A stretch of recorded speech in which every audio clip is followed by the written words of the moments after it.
Smartcast, o podcast das novas ideias. Olá, caro ouvinte. Bem-vindo a mais um Smartcast, o podcast das novas ideias. É mais uma vez uma honra ter você aqui novamente. Sou Daniel Simões, empresário, apaixonado por inovação e um eterno curioso. Nossa conversa é sobre inovação e tecnologias que estão mudando o nosso dia a dia. E hoje, o tema que vamos falar é sobre inovação na arquitetura. Vamos nessa?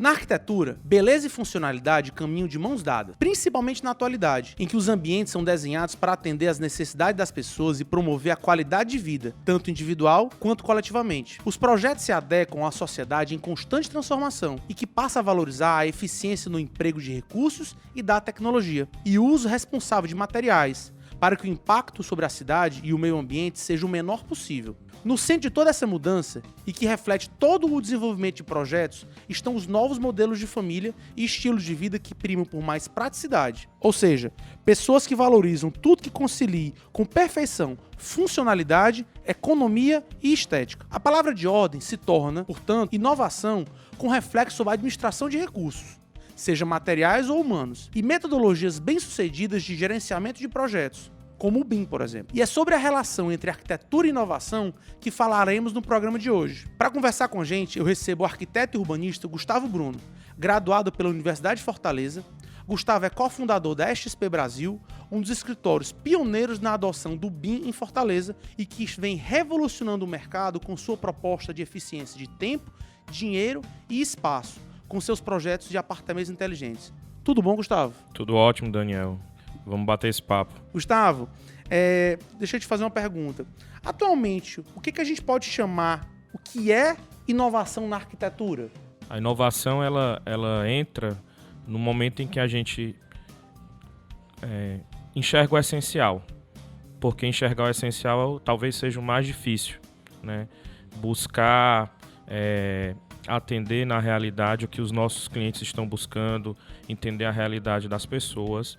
E aí, por exemplo, no nosso caso, a gente tem trabalhado muito buscando estabelecer uma linguagem, né, arquitetônica mais genérica, mas que possa ser customizada, né, que possa ser adequada a cada família. E aí, quando a gente fala, por exemplo, no JSmart, essa é a principal essência do nosso trabalho, né? Quando você me lançou o desafio lá há uns 2 anos atrás, mais ou menos, de trabalhar numa realidade totalmente adversa para o contexto de desenvolvimento imobiliário no ramo da incorporação, um terreno difícil de se trabalhar, mas a gente pode dizer que uma joia, né? E aí, na época eu lhe coloquei que isso era uma grande oportunidade para Fortaleza e para Fortaleza como cidade, tendo em vista o nosso modelo de desenvolvimento imobiliário, né? Imobiliário residencial principalmente, no qual na época e nos dias de hoje a realidade exigia terrenos maiores para que a gente pudesse encontrar um modelo financeiro adequado ao desenvolvimento. Só que, nesse período, nos últimos anos, a gente vem passando por uma quebra de vários paradigmas. E aí eu lhe apontei que a gente podia ter um outro olhar, ter um olhar modularizado, ter um olhar de buscar um diálogo com o nosso cliente, ou seja, o morador desse prédio que a gente está projetando e construindo juntos, e buscar que esse morador pudesse conviver melhor com a cidade. E acho que isso a gente está conseguindo, né? E um pouco para corroborar o que você está falando agora, você me falou agora do que aconteceu 2 anos atrás, eu lembro quando a gente começou a conversar, que exatamente o desafio estava em a gente conseguir fazer o JSmart em terrenos que fossem economicamente viáveis, mas que eles tivessem um parâmetro muito simples, que era a localização, né? E a gente percebia que a gente vinha numa cultura de grandes terrenos, eu estou falando aqui por J. Simões, de que um terreno, para ser bom, ele tinha que ter 2.500 metros quadrados para cima, né? Era uma máxima de mercado, que se o terreno não tivesse no mínimo 2.500 metros quadrados, ele não seria um bom terreno. E o desafio, eu lembro, lançado era que a gente conseguisse desenvolver bons projetos em terrenos, vamos dizer assim, residuais dos bairros centrais, no caso Aldeota, Meireles e o próprio Dionísio Torres, para que eles eram economicamente viáveis exatamente por serem menores, que pelo fato da utilização de uma unidade mais compacta, a gente conseguisse uma quantidade de apartamentos grande, né, relativamente grande, para que isso não impactasse no custo de condomínio e na própria eficiência de projeto, né? Como você falou, aí a gente parte para tratar de inovação e atualidade, né? Observando e estudando a realidade no resto do mundo, os principais metrópoles, os principais centros urbanos se caracterizam por isso, né?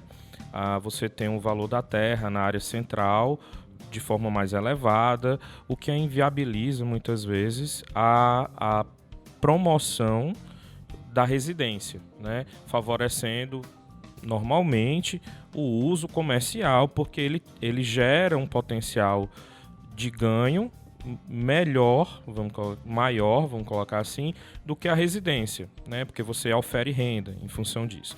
E aí, no seu desafio, eu acho que ele lançava exatamente esse olhar do que foi uma grande oportunidade que a gente conseguiu conciliar com um conceito que a gente já trabalha há alguns anos. Há pelo menos 10 anos a gente estuda esse tema em função de viagens, de experiências pessoais e também de ter um olhar mais amplo para a cidade.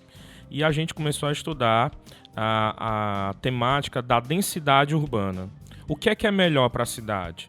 É uma cidade espraiada, com alto valor de financiamento da infraestrutura, ou uma cidade densa, na qual a gente pode pulverizar, né, subdividir o custo dessa infraestrutura da cidade com mais moradores. E é exatamente isso.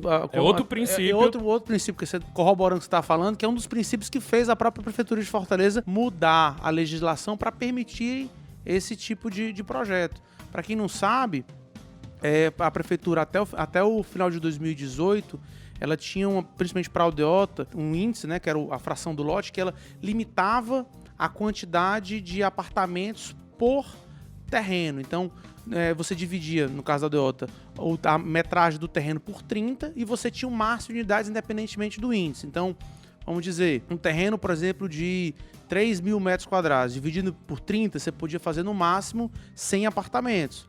O que hoje, graças a Deus, até com a própria maturidade da prefeitura, isso foi tirado, inclusive, exatamente como você está falando, exatamente pela necessidade, pela sabedoria que existia capacidade ociosa da própria infraestrutura nas zonas centrais, onde a terra é mais cara.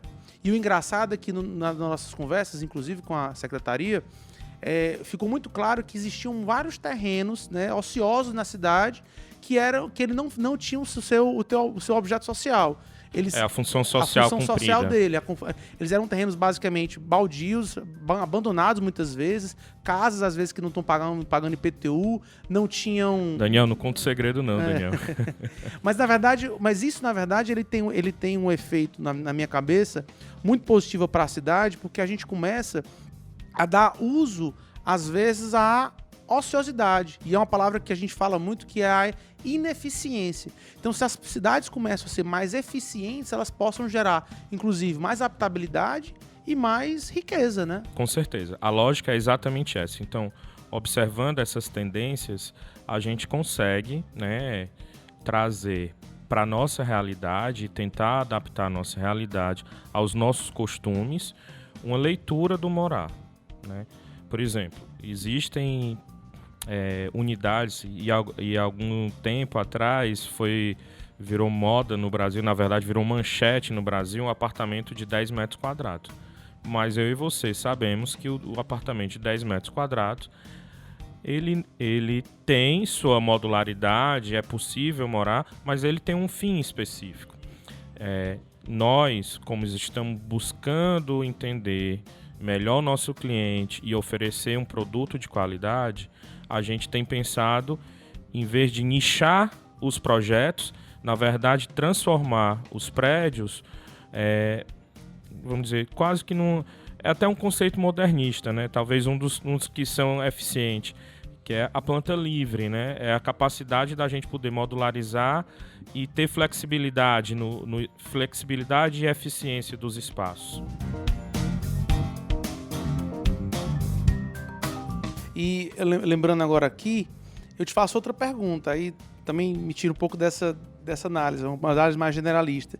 Mas você, né, por estar do outro lado, na parte da arquitetura, você enxerga que o mercado cearense recebe bem essas soluções relacionadas à inovação? Né? Quando eu falo de mercado, estou me referindo às construtoras e o público consumidor. Qual a tua visão geral sobre isso? Daniel, na verdade, eu acho que eu tenho uma constatação. Como eu lhe falei, esse é um tema que a gente estuda há pouco mais de 10 anos. Na grande aldeota, vamos colocar assim, é a segunda oportunidade que a gente tem de experimentar.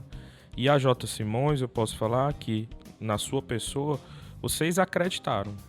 Né? Eu já tive a oportunidade de tratar isso com outros amigos e tudo, mas ele não foi visto com bons olhos, até por conta do que a gente vem conversando, né? O modelo de negócio mudou principalmente nos últimos 4, 5 anos. Então, quando a gente começou a estudar essa realidade, ele ainda não estava na cara das pessoas que a gente precisava se adaptar, precisava ser resiliente, né? Considero sim que a gente tem uma grande parcela de manter apostar no jogo que está ganhando, entendeu? Mas às vezes, e eu acho que o J-Smart é um caso exemplar disso, às vezes apostar no que é mais difícil também vale muito a pena. A gente não pode apostar como uma brincadeira. A gente tem que trabalhar como a gente trabalhou junto, estudando, fazendo pesquisa de mercado, propondo um produto muito bem fundamentado em critérios científicos, inclusive. Você sabe que no desenvolvimento do nosso trabalho, todas as situações são pautadas num desenvolvimento dessa forma. Analisar os cenários, todos os cenários, inclusive do ponto de vista mercadológico, mas também do ponto de vista do usuário, né? Hoje a gente começou a trabalhar com um tipo de unidade básica, né, que é o apartamento de aproximadamente 37 metros quadrados, que tem uma boa condição de convivência, que é um apartamento múltiplo no momento em que a gente tem as condições de adaptabilidade com os móveis recolhíveis, ou seja, bebendo um pouco, se inspirando um pouco na história desses apartamentos de 10 metros quadrados, para transformar o nosso apartamento muito mais espaçoso, né? Fazer com que a gente, embora que dentro de uma condição tradicional de pouco espaço, a gente tenha um melhor aproveitamento. E aí, Daniel, nessa hora, falando em científico, a gente pode fazer uma análise desses apartamentos até do ponto de vista da psicologia do espaço, da Gestalt, né? A Gestalt nada mais é a relação que o ser tem com o espaço e como o espaço influencia a gente. Na hora que a gente dá a condição do ser, do homem, né, se relacionar, essa bolha vai diminuindo. Na hora que a gente está numa multidão, a nossa bolha é muito menor do que na hora que a gente está andando na rua. Então, é em cima desses argumentos que a gente fundamenta o nosso projeto. Você falou agora uma coisa que me deu um mini flashback. Você falou em pesquisa científica. Eu lembrei de uma coisa, eu acho que você foi parte fundamental disso. Foi quando a gente começou a desenvolver esse projeto, a gente sabia que isso era tendência no mundo inteiro, né? Isso está na Europa, isso está no Japão há décadas, né? Não é nenhuma novidade você falar de apartamentos super compactos fora do Brasil. É uma realidade que relativamente a curto prazo, há um pouco tempo, chegou em São Paulo e rapidamente a gente conseguiu incorporar isso para Fortaleza, até pela mudança da legislação. Mas eu lembro que a dúvida na época era exatamente a capacidade, né, e o entendimento do público cearense, acho que até faz parte da segunda pergunta, se o público consumidor realmente estava adequado. Eu lembro que dentro do processo de desenvolvimento de projeto, até na própria apresentação do Fábio, da Brain, que inclusive foi um dos nossos entrevistados aqui no Smartcast. Se você não escutou esse podcast, eu convido para escutar, que é bem interessante. A gente levantou alguns dados que eu achei peculiares, né? Por exemplo, uma coisa que me surpreendeu muito foi o fato da gente ter levantado que na época do desenvolvimento da própria pesquisa do J-Smart José Vilar, a gente descobriu que 56% das habitações, né, dos domicílios da região da aldeota, ou seja, 2 quilômetros ali do José Vilar, os domicílios eram ocupados por até 2 pessoas.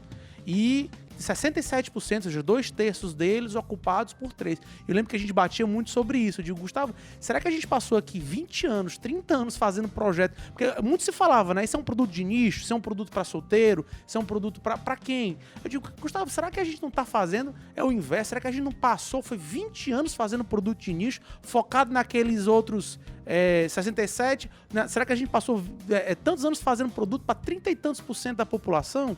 Como é que a arquitetura enxerga isso? Eu acho que você já deu a resposta. Com certeza, a legislação de 96 gerou um nicho, né? As cidades precisam ter suas legislações mais flexíveis do ponto de vista de entender o momento em que a população vive. Como você disse, quase 2/3 da população ou das residências é ocupada por 3 pessoas. É por isso que eu falo em essência. Às vezes é difícil enxergar o que está na nossa cara. Porque é lógica. Mas o ser humano sempre está buscando a inovação e às vezes esquece de olhar o que está ali na frente. Mas nesse aspecto, sem dúvida, o que gerou esse hiato na nossa oferta de habitação foi exatamente a legislação, né? Que priorizava as grandes unidades com mais de 100 metros quadrados, e para você viabilizar um empreendimento, às vezes você tinha que partir para um uso que só permitia até 60 metros quadrados e inviabilizava qualquer outro tamanho de unidade. Então acho que merece sim a gente fazer esse meia-culpa, a cidade fazer o meia-culpa, por promover uma ocupação. E aí, Daniel, me permita fazer a crítica, né? Até mesmo quando houve a revogação, a reedição da fração do lote, isso é uma maneira de tratar a cidade de forma desigual, de forma ineficiente. Ineficiente porque você acaba fazendo com que grande parcela da população vai ter que se deslocar muitas horas para chegar na sua residência. E quem trabalha aqui, gente, vamos lá, a boa cidade é a cidade múltipla, né? A gente consegue, e até lhe digo, eu me orgulho muito desse trabalho, porque eu acho que a gente consegue promover a habitação de uma forma muito honesta e acessível para uma parcela maior da população. Aí lhe digo, eu como arquiteto fico muito feliz em, acho que, contribuir com um papel social também dentro desse trabalho. Gustavo, outra coisa interessante, fala um pouquinho pro ouvinte, como é que funciona, por exemplo, esse conceito que a gente falou de apartamentos inteligentes, né? De apartamentos também smart homes, do uso das áreas compartilhadas para combater as ineficiências dos espaços. O fato de um apartamento ser menor e ele poder ter espaços compartilhados. Me fala um pouco sobre isso. O que a gente primeiro fez? A gente foi analisar as tipologias habitacionais, né? E nisso, verificar o que era de demanda necessária, né, e o que não era tão necessário, né? E a gente tem uma realidade, e aí, de novo, por conta da legislação, que priorizava ou que beneficiava, por exemplo, a laje técnica. Só que a laje técnica sempre acabou tendo a necessidade de ser incorporada como uma área de venda, dadas as circunstâncias que a gente tinha no mercado. Como isso mudou, o padrão de consumo mudou, as pessoas estão mais exigentes, né, enxergam o real valor das suas aquisições.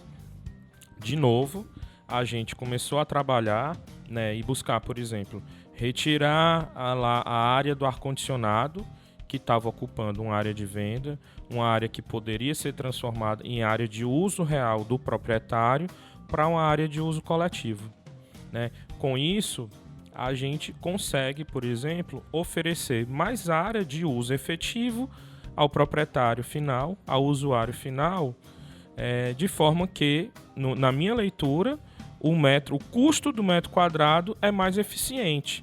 Então, a gente tem uma compra melhor do ponto de vista de análise de valor, não de análise de preço. Acho que é importante a gente também mostrar essas diferenças.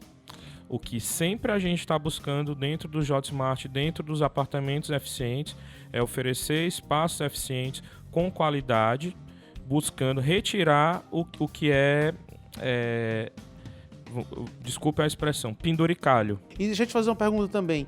Dentro daquilo que a gente vê fora do Brasil, como você falou que já tinha viajado, visto modelos, muito se fala, por exemplo, na copropriedade, no co-living, no coworking. E como é que a gente consegue, por exemplo, usar os conceitos de co-living, né, lavanderia compartilhada, no caso, por exemplo, casos mais de co-livings mesmo, cozinhas compartilhadas. Como é que a arquitetura, por exemplo, ela pode trazer para dentro a usabilidade, né, de um apartamento, esse conceito, para que a gente consiga, de novo, aquilo que a gente fala de ter eficiência de projeto, de ter eficiência de espaço. Me fala um pouco sobre como é que você enxerga isso e como é que isso pode mudar os projetos, não só o JotSmart, mas os projetos daqui para frente. Se a gente for pegar o modelo tradicional de casa, a cozinha, como você bem falou, é o grande lugar de convergência da família, né? Dentro de um projeto desse, que na verdade o homem, né, a gente começa a não ter mais tantas raízes como os nossos pais e nossos avós tiveram, a gente passa a ter a oportunidade de morar em outros países, de viver experiências. Então, por isso eu falo da mudança dos padrões de consumo, da gente talvez não ter a necessidade de, essencialmente, ter uma grande casa, sendo que de uma hora para outra aparece uma oportunidade, por exemplo, da gente ir trabalhar e fazer um projeto em outro país. E eu vou continuar pagando por um alto valor da casa, por exemplo, estar fechada. Eu tive essa experiência. Alguns anos atrás, eu tive a oportunidade de morar na Holanda. E lá morei numa residência de estudantes convidados. Só que aí, no caso, a gente não era um coletivão, entendeu? A gente tinha o nosso apartamento, mas tinha essas áreas de convivência compartilhada. Tipo o quê? Por exemplo, que a gente está trazendo para o JotSmart, a área de coleta de mercadorias, né? Tipo assim, lá a gente consegue fazer, há algum tempo você já consegue fazer compra no supermercado e o supermercado fazer entrega, ou fazer compra pela internet, por exemplo, que hoje a gente compra de qualquer lugar do mundo via a tecnologia, né? Nos apartamentos de estudante, de uma categoria mais de graduação na época, lá eles sim, tinham refeitórios que eram compartilhados e tal, porque gerava mais eficiência para a necessidade deles. E aí, de novo, eu acho que a gente tem que enxergar a necessidade de cada um. Nos nossos projetos, nós estamos buscando trabalhar e conciliar com as nossas características culturais. Então, em cada apartamento, a gente promove, por exemplo, a área de convivência da unidade, que é a sala junto com a cozinha. Eu imagino que até no apartamento de 37 metros quadrados, a gente consegue fazer uma reunião de 4, 6 amigos. Só que, na hora que você passa de um grupo desse tamanho, aí a gente consegue oferecer a sala ampliada, que é o rooftop, por exemplo. E lá no rooftop você vai ter uma área de convivência de um grande sofá com muito conforto, uma bela sala de jantar, uma bela cozinha gourmet, na qual as pessoas podem experimentar essa convivência. Eu acho que é outro elemento importante dentro do nosso prédio, a questão que se prega muito hoje de trabalhar as experiências, entendeu, Daniel? Imagine você estar na sua sala de jantar de um apartamento que você tem 37 metros quadrados, mas você está ocupando uma sala de jantar que tem 120, com uma bela vista para a cidade, do Skyline de Fortaleza. Eu tô lembrando agora aqui, exatamente desse conceito, né, que a gente pesquisou muito sobre co-living, e uma das grandes dúvidas era o que é que de fato do co-living a gente consegue trazer, do student housing, no caso de estudante, para a realidade daqui. E eu lembro que nesse fator, foi até coisa que a gente fez na própria pesquisa de mercado, a gente foi identificar o que de fato era ineficiente. Então, a questão, por exemplo, de corredores, que a gente não abordou, mas, por exemplo, uma das coisas que me incomodava muito dos próprios projetos de arquitetura é que, às vezes, a gente preferia ter um corredor a mais, né, para ter um apartamento, às vezes, mais nascente, com mais ventilação, que às vezes o cara nem fica tanto tempo. Mas às vezes você perde 4, 5, 6 metros quadrados num apartamento. 4, 5, 6 metros quadrados num apartamento de 100, 120 metros quadrados pode não ser muita coisa. Mas num apartamento de 37 metros 50, ele passa de 10%.